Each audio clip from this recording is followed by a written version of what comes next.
Good day, everyone. Now, we are going to talk about the Balangao Island genus group. Based on its oral history, their ancestors are from the province of Bontoc, Ifugao, and Kalinga. Because of this, there is no doubt that their language has some similarities. Within the Cordillera region was a barangay resides located at Natonin Mountain Province, Philippines. They were sometimes referred as the Balangao, Baliwen, or Poliwans.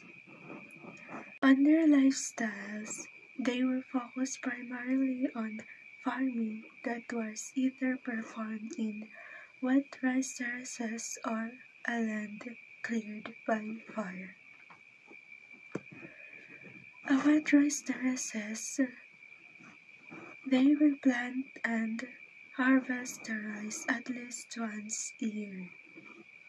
A land cleared by fire means that these indigenous people will find a place that they want to plant on or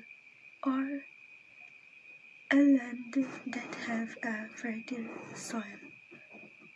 This was usually in the mountains or the sides of the rice fields. They will lit a fire on it and let it consume as enough space to use in planting. They have their main products. These are rice, root crops like sweet potato, peanut, taro, or yam, and also the corn. For the language, they have their own unique vocabulary that they passed orally to their next generations. This was an example of a Balangao language that, when we translate it in English, it means that a long time ago, there was a woman who lived in Luzon. This woman wouldn't sleep at night or day, for she was afraid to witness the death of her offspring, because her offspring were two, both boys, both young boys, that they were small when their father died. Moving on to their traditional clothes. For men, there were used this called taye, or also known as the G-string, an attire used as an underwear for men. We have also the faris, also known as a vest, an upper clothing for men that was a pair for this they called taye or the G-string. For women, they used the retay, or also known as a tapis, that was used as an underwear or the skirt for women. Also the pongon, that was used as headband in the forehead of women.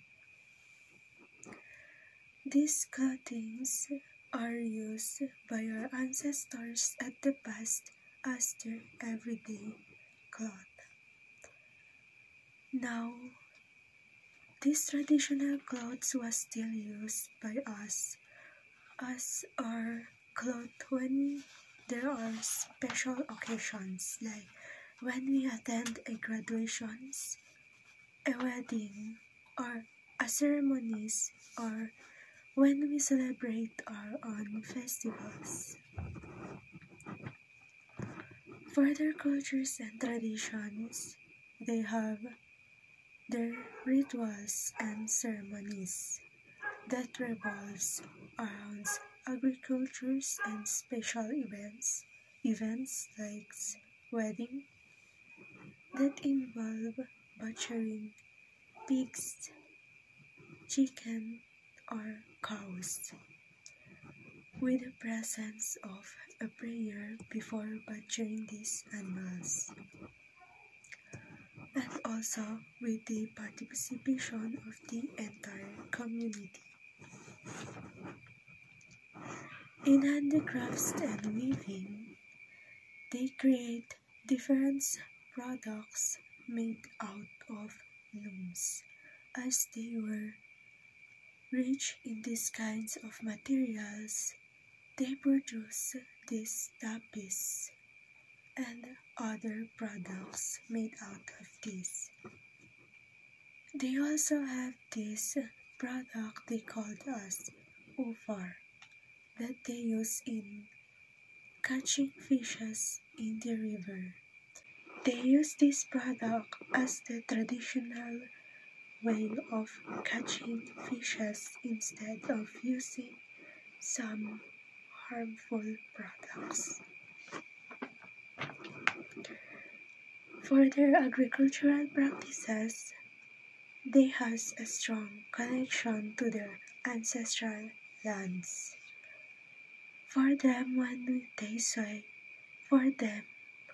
they say ancestral connections to their lands, it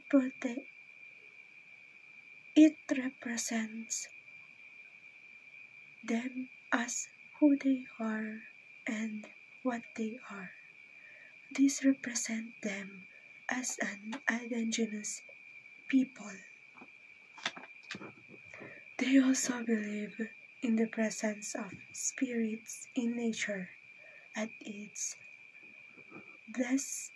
bless, protect, and guide them in their everyday life.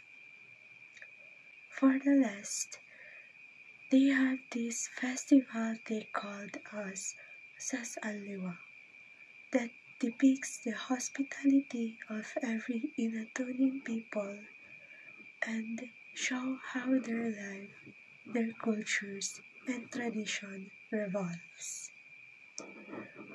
These festivals will last for 3 days. The Sas-Aliwa means a homecoming, as they encourage every Inatunin to come home on this special occasion to reunite in these celebrations. They also extend invitations openly to visitors who want to join to these celebrations or want to experience how their culture and meet with these friendly locals of Natonin. These are all about the Balangao Indigenous Group. Thank you.